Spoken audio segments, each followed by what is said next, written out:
Because we're on top bottom up balls, aren't we? Yeah, no, well, you've got to have the air, you've got to have room to breathe. Smash ball. Good afternoon. Welcome to iCOV News with me, Kadeem Wynn. And me, Angus Stewart-Robinson. Coming up in today's show, we explore Anti-Bullying Week, National Kindness Day, and of course, Brexit. If you want to have a say, head over to @media_iCOV on Twitter to vote on what one of our reporters will have to do for National Kindness Day. Remember to get your votes in within 5 minutes. Votes after the closing time will not be counted. We will be closing the show on a lighter note, joined by Dennis Kyrie for a dance act. You may even see me and Angus attempt a few moves, that's if you're lucky. But for now, we go to Selena Ali for the news bulletin. Thanks, guys. So it's a very sad day today as Marvel Comics legend Stan Lee has died at age 95. An ambulance rushed the creator of Spider-Man, Thor and Black Panther to hospital yesterday morning, where he later died of causes still unknown to the public. Female runners in Coventry have been warned to look out for a man in a balaclava and hooded jacket after a local woman was chased during a run in Elsdon. The woman, who does not wish to be named, said she hopes that by sharing her experience, it will remind others to stay cautious. A section of Coventry's Ring Road is set to close due to some minor defects and will cost the city a whopping £6 million to repair. The closure will mean that roads between Junction 1 and Junction 3 will be unavailable between the 19th of November and the 3rd of December this year. Finally, some good news for all you chocolate lovers out there. Fargo Village have announced a winter chocolate festival welcoming some of the best chocolate makers in the Midlands. The event begins at 11 a.m. and ends at 6 p.m. this Saturday at Fargo Village on Far Gosford Street. That's all for now. Be sure to let us know how you feel about these headlines by tweeting us at @media_iCOV. I've been Selena Ali with your news headlines, and now back to you guys in the studio. Thank you very much for that, Selena. What terrible news about Stan Lee. I always thought he was going to be around forever, you know. I'm hoping that he's recorded a lot of cameos ahead of time. I want to see him coming up in our movies, especially as a champion of the sort of outside of society.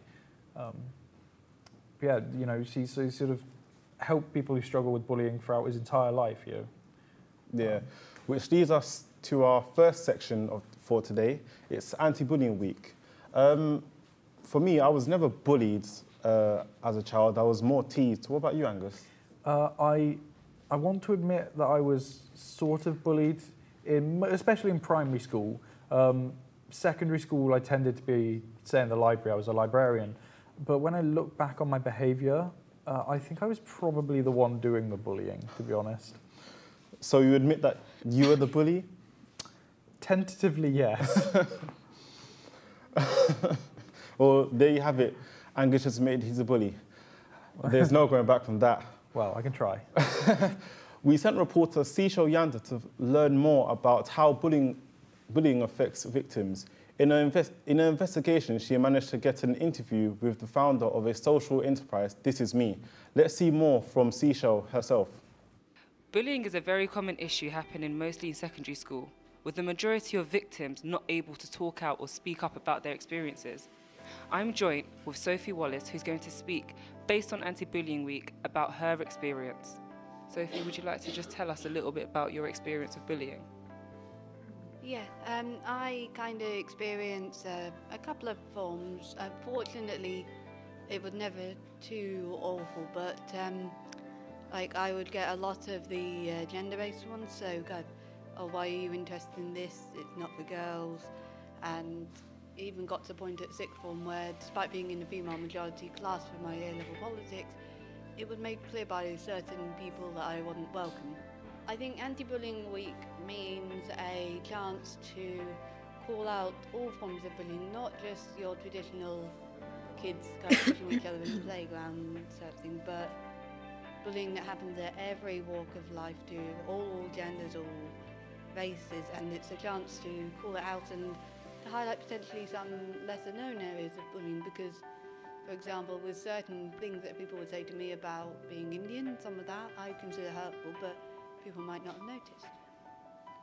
In accordance to Anti-Bullying Week, I managed to speak to Harriet, who is the founder of a social enterprise called This Is Me. My name's Harriet Harland and I'm a hairdresser who started up a charity called This Is Me Carve. So This Is Me Carve is about rebuilding kids' self-esteem and confidence after being bullied with mental health issues as well. Our first group we had 30 children, and then we did an art group where we had 10, and on our group at the moment we've got 34. I think it has worked. One of the girls from the old group is now a bullying ambassador at school, so she's definitely come round in a big circle. It's nice to see kids that didn't have friends before or felt they didn't belong come to group and make new friends and belong within a group for a good reason. A lot of children that become bullies have usually had something at home or have been bullied themselves, so they've probably been through some sort of abuse or trauma to then hurt people to make themselves feel a bit better.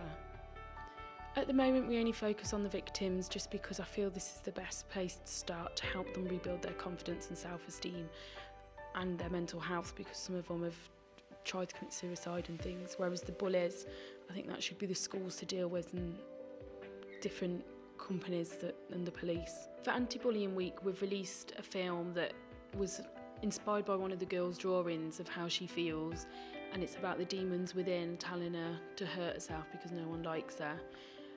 As well as that film, we've also got 3 girls that have told their story and their journey, which are going to be released every day throughout the week. If anyone's being bullied, they need to speak out, so they need to tell a teacher or ring Childline as well.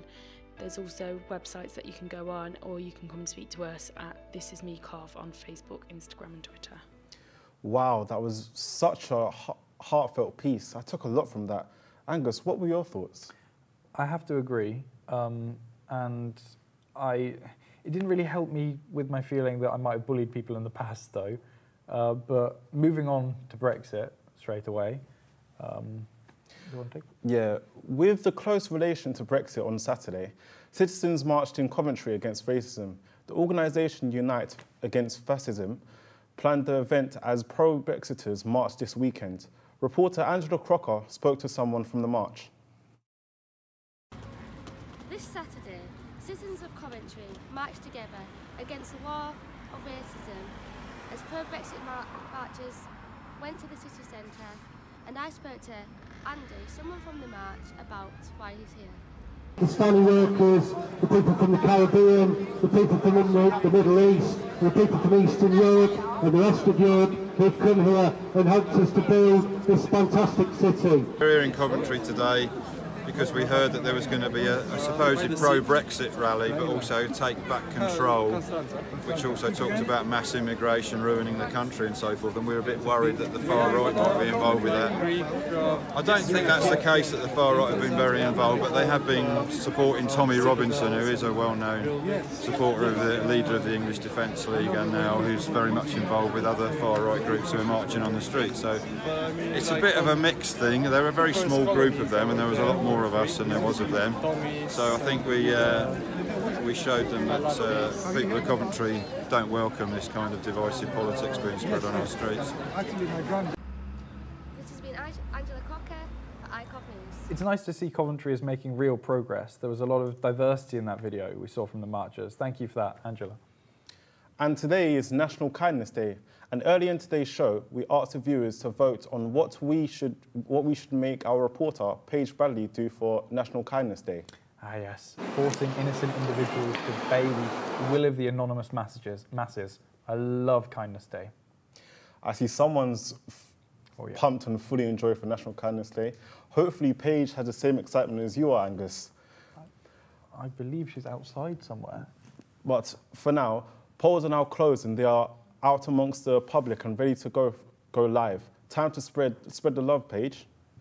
Thank you so much. Thank you guys. So yes, it is National Kindness Day and you guys voted and the results are in. So we're going to give someone, a lucky passerby, a free coffee. Excuse me, sir. Hi. Hi. How are you today? I'm good, thank you. Did you know it's National Kindness Day? I did not know. No. So, on the behalf of the team at iCOV, we want to brighten your day and do an act of kindness and give you this free coffee. Oh, Thank you. Thank you very much. And we want you to spread the kindness, so just do a good deed for someone else today. I will do. Okay, thank you so very much. Thanks. Have a good day. And you. Thank you. So yes, we want our viewers today to give someone else an act of kindness, and we hope that we've inspired you to bring kindness to someone's day. Back to you guys in the studio. Thank you very much. That was amazing, Paige. Hopefully they do go on to spread some kindness, preferably giving that coffee back to me. We'll see in time if they do. But for now, crossed. it is time to see what the weather will be like for this coming week. Weather reporter Liana Petrova has the latest. Be kind, Liana. Hello, good afternoon. We started this morning with some cloudy periods, so it's gonna feel very mild and dry today. Maximum temperatures of 12 degrees. We're expecting blue skies throughout the day with increasing amounts of sunshine and only 10% chance of showers. Overnight temperatures will remain the same, with a slight difference of some possible rain in the northwest of the region. Maximum temperature of 10 degrees. Low cloud may linger tomorrow during the day, but the sunny spells and the bright and generally mild weather are likely in the West Midlands once the winds ease. On Thursday and Friday, we're expecting some light breeze and some wind, but otherwise many places should see some warm sunshine. Temperatures during the weekend are likely to remain the same, dry, rather cloudy at the time, fairly breezy, but with some sunny spells. That's all from me. Now back to the studio. Sorry, thank you very much for that, Liana. I was personally hoping for snow, but would you like to introduce our guest? Yeah. We're now here with Dennis MIK. So, Dennis, what type of dancing do you do? I do hip-hop, afro, a bit of popping as well, light feet, so a bunch of styles. Does any of that include the worm? Because that is about the extent of my technical dancing. Not exactly, but maybe something similar enough. So, as apart from doing a live performance for us, I'm sure you're here to teach us a few moves as well. Yeah, I can, for sure. Okay. Don't make him do this. Just remember that, you know, me and Angus are beginners, so just go lightly on us. Yeah, definitely. It'll be fun, it'll be fun. I promise. So, what are we going to start off with? Right arm. Okay. Okay. Yeah. Then we go to the left. Okay. Yeah. I know what this move is, Yeah. and I'm not happy doing it. Yeah. It's called the nene, so Okay, yeah. Yeah, I've kind of got the hang of it, yeah. It's just all in the I'm too movement. close to the window. There we go. Thank you for that. No problem. Check that. And thank you. This has been iCOV News. I've been Kadeem Wynn. This has been Angus Stewart Robinson. And here with Dennis MIK to take it away. Take it away, Dennis.